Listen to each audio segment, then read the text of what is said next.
नमस्कार, मैं स्वतंत्र कुमार और आप सभी का स्वागत करता हूं आपके अपने चैनल शॉर्ट हैंड टीम पर, जहां आपको मिलेंगे एक से बढ़कर एक शानदार वीडियो शॉर्ट हैंड सीखने के लिए। तो दोस्तों, आज के इस वीडियो में हम लोग डिक्टेशन लिखेंगे। इस डिक्टेशन की पहली बार की जो स्पीड होगी वो होगी 40 शब्द प्रति मिनट की। दूसरी बार में हम लोग इसे 60 शब्द प्रति मिनट की गति से लिखेंगे और तीसरी बार में हम लोग इसे 80 शब्द प्रति मिनट की गति से लिखेंगे। लेकिन अगर आपको ये नहीं पता है कि इस डिक्टेशन को संकेत लिपि में किस प्रकार से लिखा जा सकता है, यानी इसके प्रत्येक शब्द की आउटलाइन क्या होगी, तो आप इसके पहले वाले वीडियो को जा कर के देख लीजिए। उसमें हमने एक एक शब्द की आउटलाइन को लिख करके बताया है। तो आपके डिक्टेशन स्टार्ट होने का जो समय है वो है स्टार्ट होगा 5 सेकंड के बाद। तब तक के लिए आप रेडी रहें। स्टार्ट। अभी यह समय नहीं है महोदय, मुझे इस वर्ग से सहानुभूति है।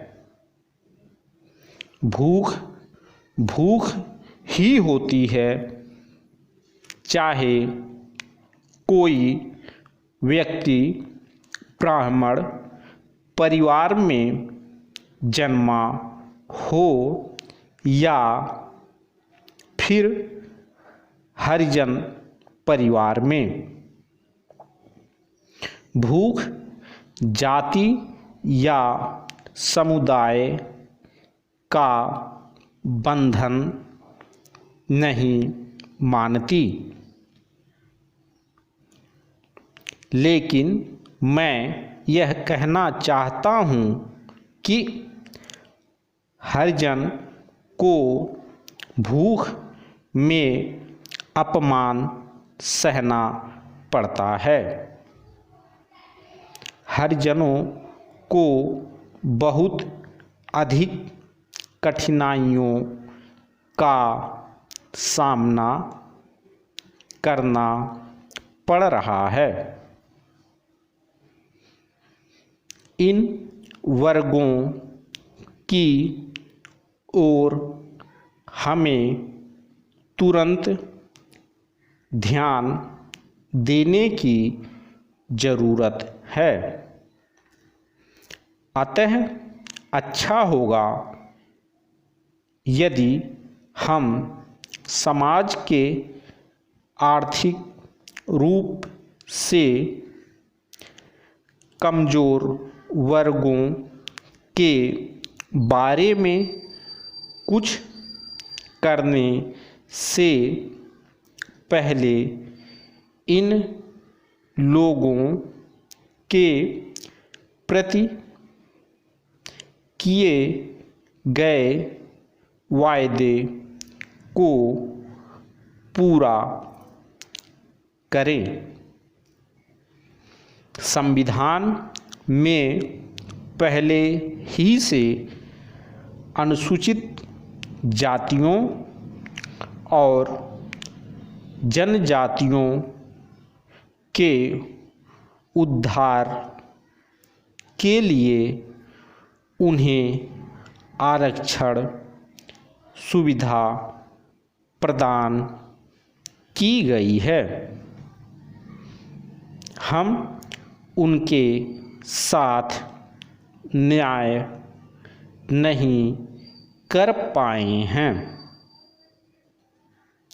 किसी भी सरकारी विभाग में आरक्षण नीति का कड़ाई से पालन नहीं किया गया है।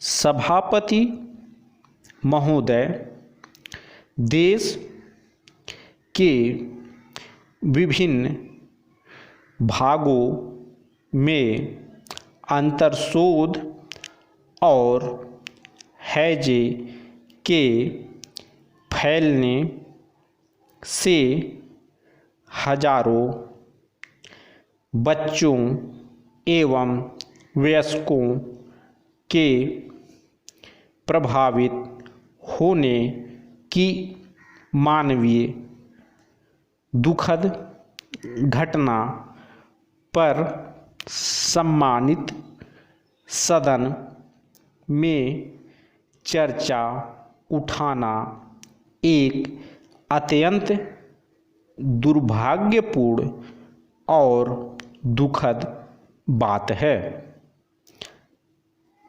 ऐसा निरंतर होता है।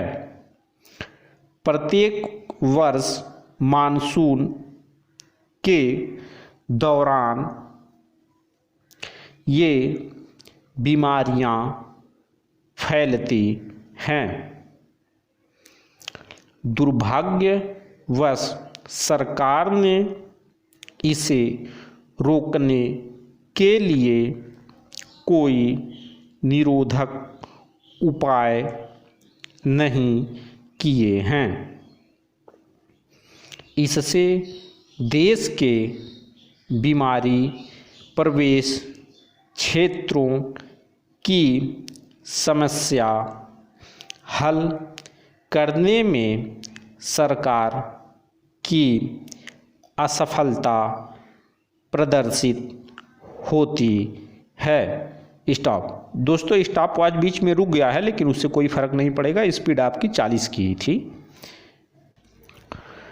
दोस्तों इसी डिक्टेशन को हम लोग पुनः 60 शब्द प्रति मिनट की गति से लिखेंगे और आपके डिक्टेशन लिखने का जो समय स्टार्ट होगा वो होगा 5 सेकंड के बाद। तब तक के लिए आप रेडी रहें।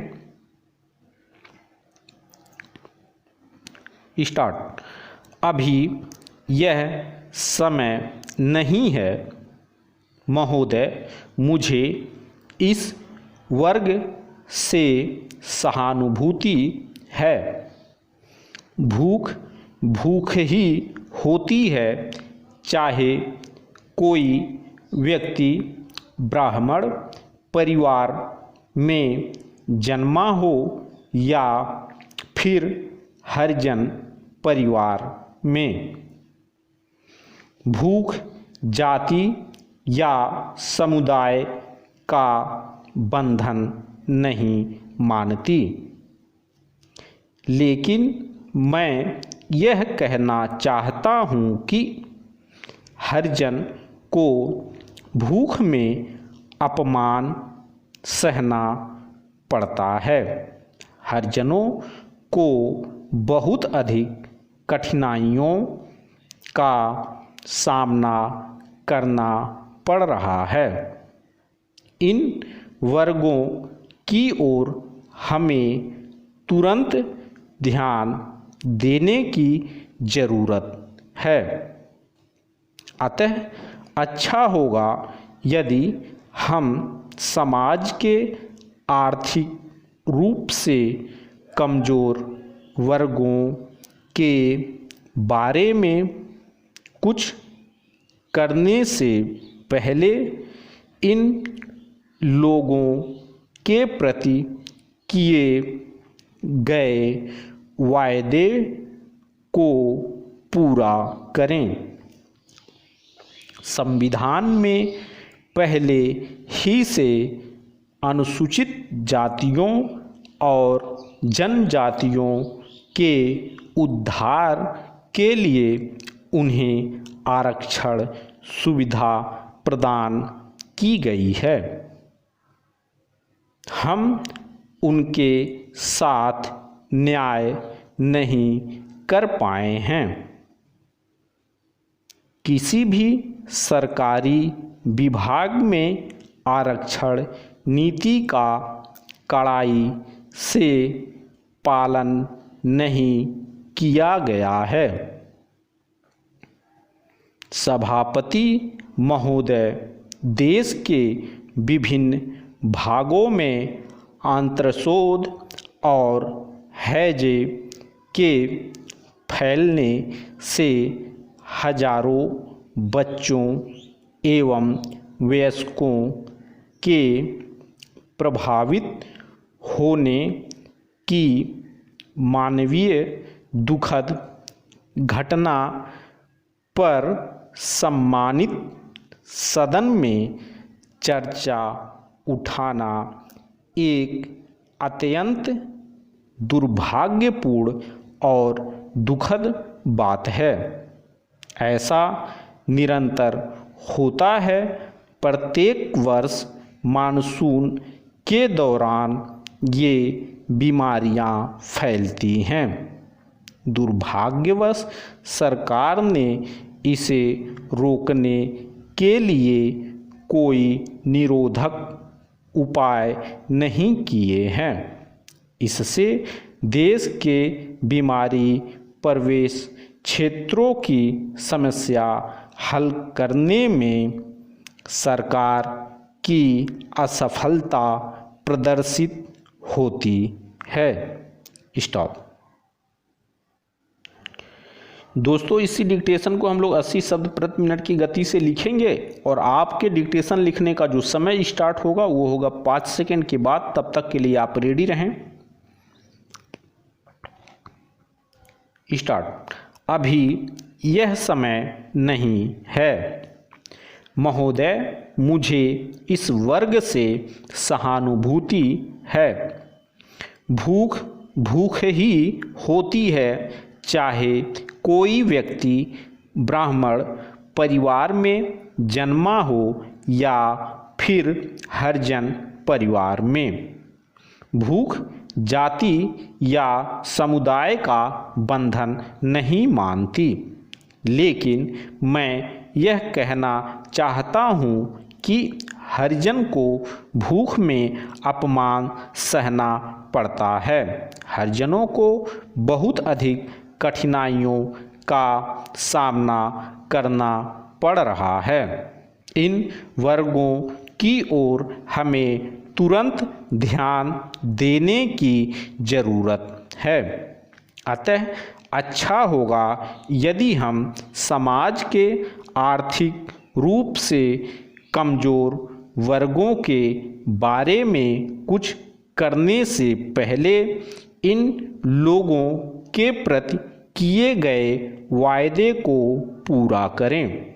संविधान में पहले ही से अनुसूचित जातियों और जनजातियों के उद्धार के लिए उन्हें आरक्षण सुविधा प्रदान की गई है। हम उनके साथ न्याय नहीं कर पाए हैं। किसी भी सरकारी विभाग में आरक्षण नीति का कड़ाई से पालन नहीं किया गया है। सभापति महोदय, देश के विभिन्न भागों में अंतर्शोध और हैजे के फैलने से हजारों बच्चों एवं वयस्कों के प्रभावित होने की मानवीय दुखद घटना पर सम्मानित सदन में चर्चा उठाना एक अत्यंत दुर्भाग्यपूर्ण और दुखद बात है। ऐसा निरंतर होता है। प्रत्येक वर्ष मानसून के दौरान ये बीमारियां फैलती हैं। दुर्भाग्यवश सरकार ने इसे रोकने के लिए कोई निरोधक उपाय नहीं किए हैं। इससे देश के बीमारी प्रवेश क्षेत्रों की समस्या हल करने में सरकार की असफलता प्रदर्शित होती है। स्टॉप।